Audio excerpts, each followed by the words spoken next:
My journey began with a single purpose: to give a voice to those still silenced in North Korea.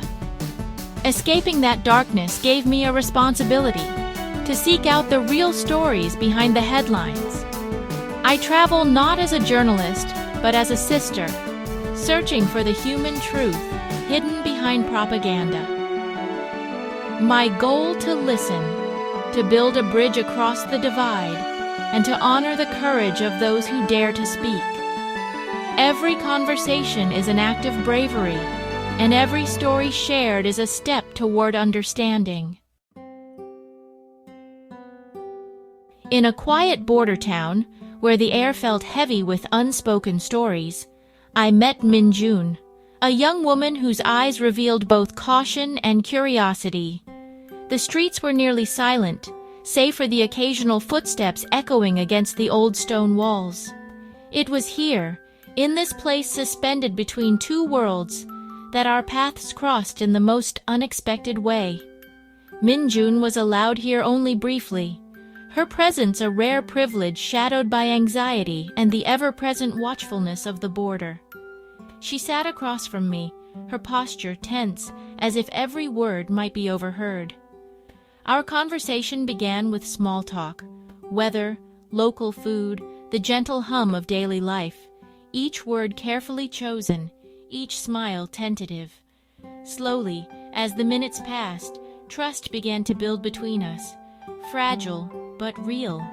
I shared my own memories of growing up in a world where thoughts were not your own, where silence was safer than honesty. As I spoke, Minjun listened intently, her official mask beginning to slip. Gradually, her answers softened, and she spoke of her family, her younger brother, her mother's quiet strength, and her dream of one day becoming a teacher.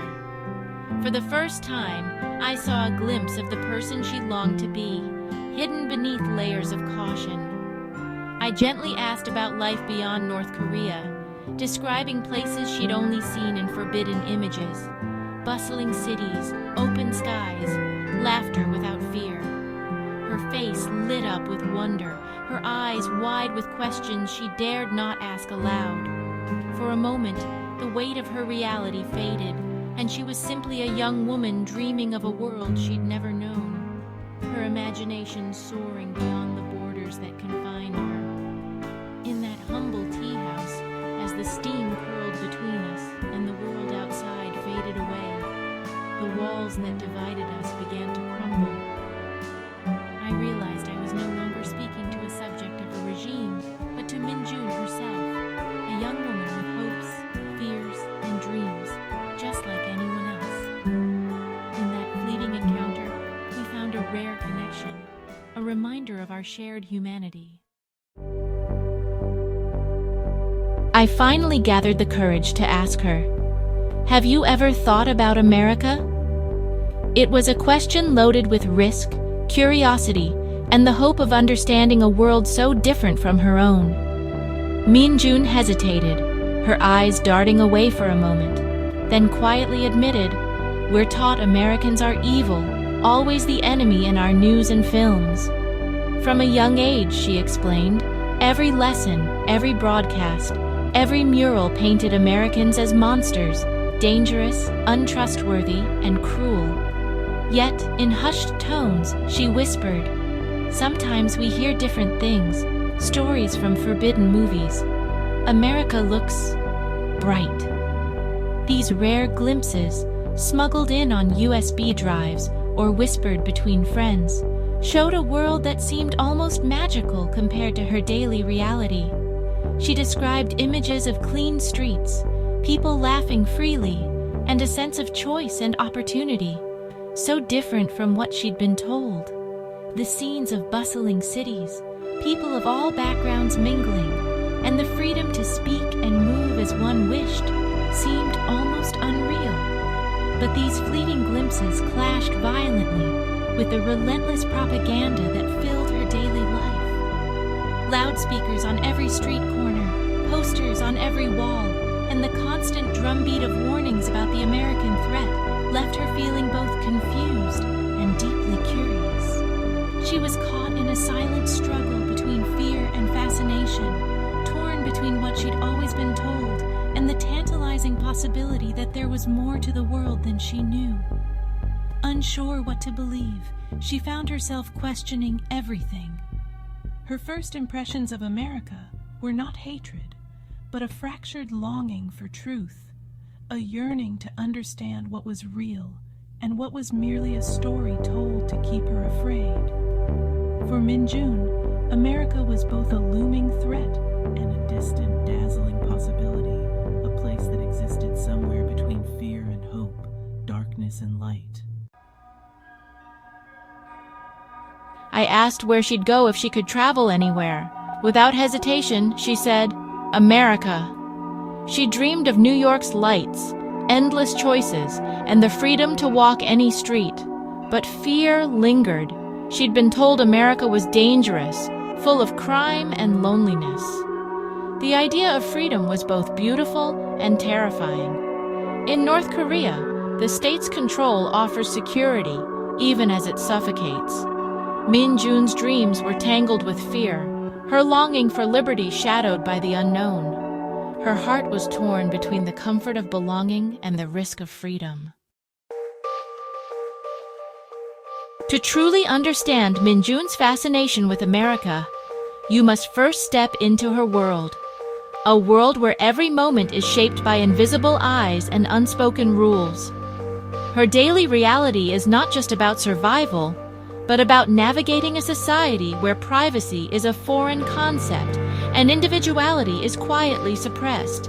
Every action is watched. Trust is dangerous. Neighbors, co-workers, even friends can become informants, and a careless word can change a life forever. The ever-present gaze of the state means that even the smallest acts are measured and judged. Her job, her home, and even the food she eats are dictated by the state. Choices are an illusion, and the rhythm of her days is set by government decree. There is little room for personal preference or ambition. There is no me, only us, she said. Dreams are dangerous. From a young age, Min Jun was taught that her identity is inseparable from the collective, and that personal desires must be hidden away. The future is spoken of only in terms of the nation, never the individual.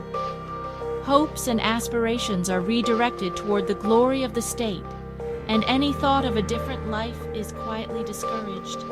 She buries her hopes deep, but at night they resurface, painful reminders of what's forbidden. In the darkness, her mind drifts to possibilities she cannot voice, to freedoms she has never known.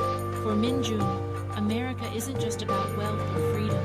It's about the right to dream for herself. It represents a place where she could choose her own path, where her voice might finally matter. The idea of self-determination is both alien and irresistible. The thought of making her own choices, of living without fear, is both thrilling and terrifying.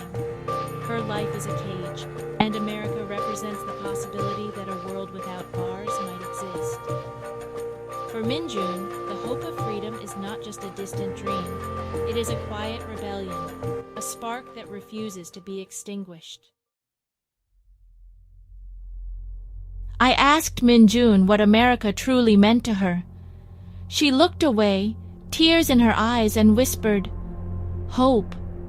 Not the hope taught by the regime, but the hope that one ordinary person can matter. That my life can be my own. That I can love without fear." She knew she'd likely never see that world, but just knowing it exists made her darkness less complete. It's like knowing there's a sun, even if you've lived your whole life in a cave. Her words were a raw, beautiful expression of longing for freedom. In that moment, she embodied the silent hope of millions. Despite everything, Min Jun's story ends with hope, not despair. Her dreams and questions are proof of the resilience of the human spirit. North Koreans are not faceless. They are individuals yearning for dignity and freedom. Sharing stories like hers breaks the regime's silence and isolation. Every story is a crack in the wall, a message that they are not forgotten. Let us carry Minjun's hope, speak out, and be the bridge to a brighter future. Your compassion and voice can make a difference.